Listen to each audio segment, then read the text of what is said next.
What's up, guys? Happy Thursday, aka Little Friday, and welcome back to News for You with me, Tracy. On our agenda today, we're talking about the ULS calling for AI regulation. We're also talking about FLOTUS involved in an Epstein saga. Also, Ugandans trekking to Mount Everest. And is it Musk versus Apple? All of that and so much more coming up tonight. Stay tuned.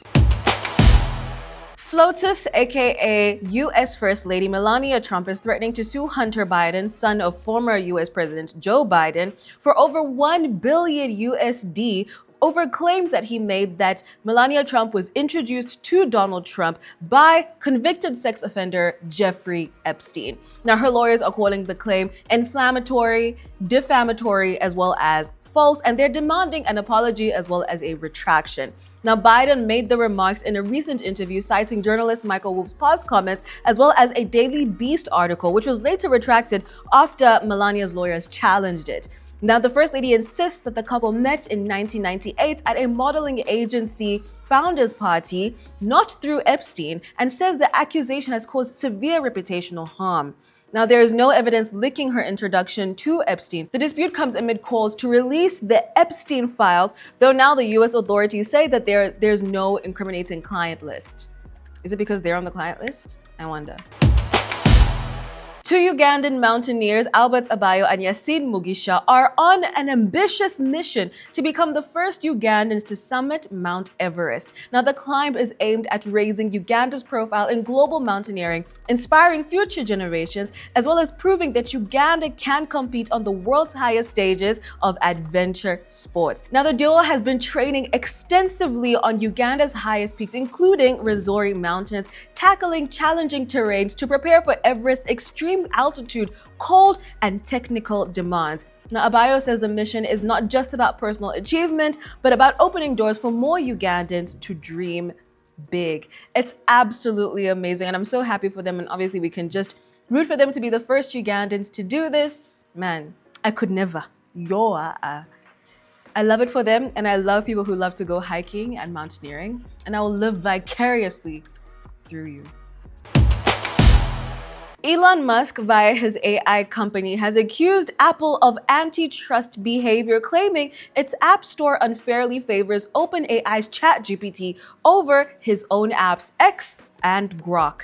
Now, he says that this bias makes it impossible for his apps to reach top rankings and threatened legal action. Now, Apple denied the allegation, saying that the App Store is designed to be fair and free of all bias, with rankings based on expert curated charts and algorithms using objective criteria. Now, Apple also pointed out that other AI apps like DeepSeek and Perplexity have topped the charts, and noted its ChatGPT integration only began after a partnership was established back in June 2024.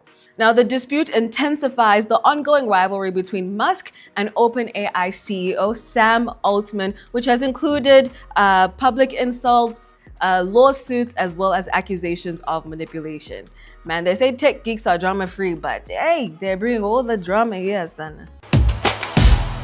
The Uganda Law Society is urging the government to include specific AI-related provisions to the upcoming Copyright and Neighboring Rights Amendment Bill. Now, they argue that the current laws, which presume human authorship, don't account for works generated or assisted by AI. Now, without updates, these AI-created works risk falling into a legal gap where ownership and rights are not clearly defined. Now, the society recommends clarifying issues around authorship, ownership, as well as compensation for AI-assisted content. Now, this would help protect creators and ensure that digital innovation does not sideline human authors, which I think makes a lot of sense, but obviously we'll wait and see how this unfolds. It's time for the profile, and today we have someone super exciting, a presidential candidate. She's young, she's fierce, she's a woman, and her name is Yvonne Mpambara. Take a look. Hi, welcome to the News for You profile. My name is Edgar Matthew Karahanga. I'm privileged to be joined by Miss Yvonne Mpambara. She is a lawyer, but this time around she is a presidential candidate in the forthcoming 2026 general elections. Many thanks for joining us this morning. Thank you for having me. What inspires you to take part in a process that is mostly male-dominated, but also in a politics that is this serious and tedious? Hello, everyone. My name is Yvonne Mpambara. Like I've been introduced, I'm a social justice lawyer. I'm also an advocate for women and youth, especially young people, and I'm a philanthropist as well. I've been at the heart of communities. I've been doing majority of my work with communities, but also what has inspired me is the fact that those are the voices of community that I carry. Like you've said, we are coming in a very largely male-dominated space, and we feel that it's the time now to have huge representation of women at presidential level. We know that it's one of the toughest journeys, and majority of women and majority of young women especially think that politics at that level is kept for like military men, very influential men, famous musicians, Power people is for that the strong. and there's a certain strongman element of leadership that is usually considered to be what a presidential level representation is. So we feel in terms of representation, it's a barrier we need to break, especially for women. And I've been complaining to people that it doesn't make sense for a country to talk about gender equality if its most visible nature of representation does not show it. But then you have a vice president who's female, you have a They are speaker still not who's female, you have presidents. a The prime head is minister. the president, right?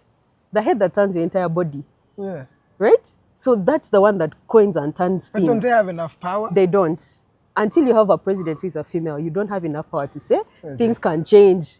Things can change to this way because they are led by a woman. So we don't know the nature of leadership of this country and its potential to change unless we put someone else to do it. Growing up, did you see yourself participating in presidential campaigns or seeing yourself here?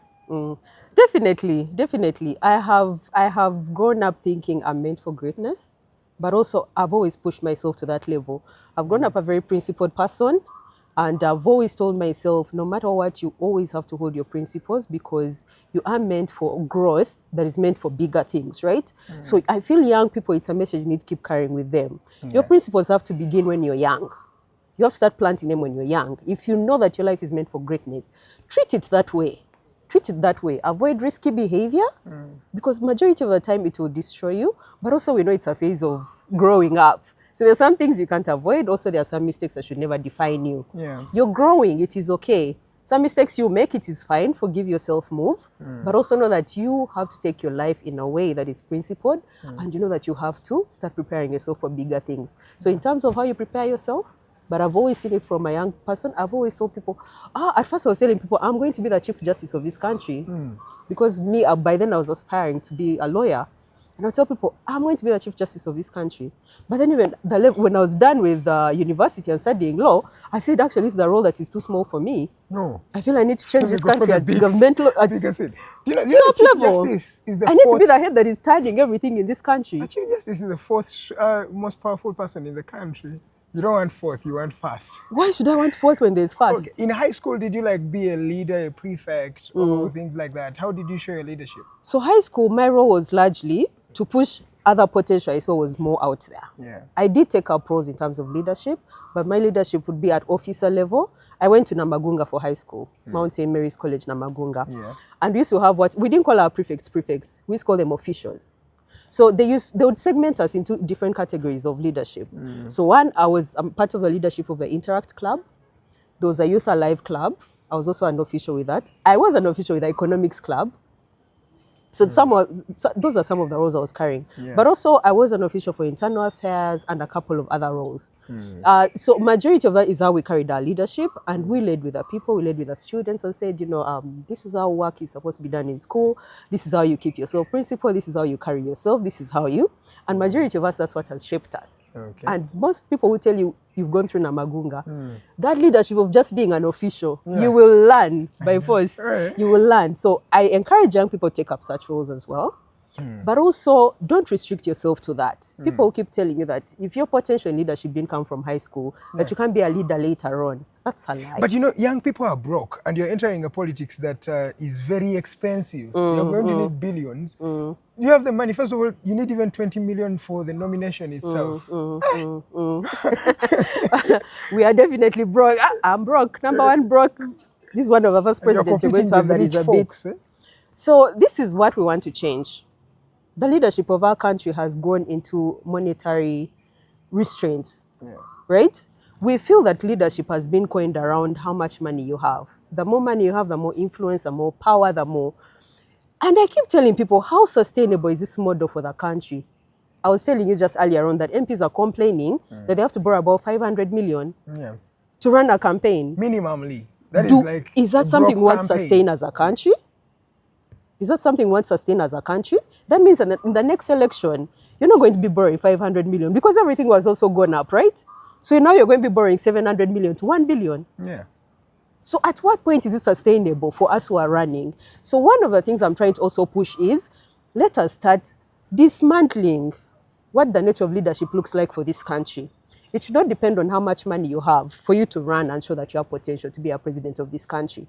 And I am glad people are making fun of the numbers and the nature of people that are picking nomination forms. Yes. But to me, it's a very powerful statement. What statement is that? It shows you that there's such a large, diverse network of Ugandans that don't care about the nature of how politics is running right now. They're telling you we are stepping up no matter what.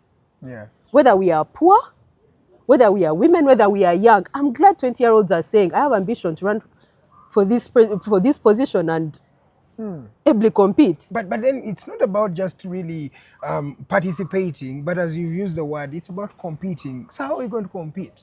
So again, it's about how we also start dismantling and breaking the barriers of competition. If we keep them largely about money, do you know what happens? Each election, it will keep increasing. And at a certain point, even us who even have a voice, will not be able to even step up and pick forms. So we have to start breaking those barriers and tell people, you know what? Let leadership of this country stop being about how much money you have to lead. I think it's why we have majority of the problems we have in this country. Okay. Average Ugandans think an average leader should look like Museveni. Am I lying? No. You ask a Ugandan It's to tell Museveni you. we know because for the past 40 years. Exactly. So at what point, so if you want change as Uganda, at what point are you going to change the nature of this country if the only coining or understanding of leadership is you looking at a structure of Museveni?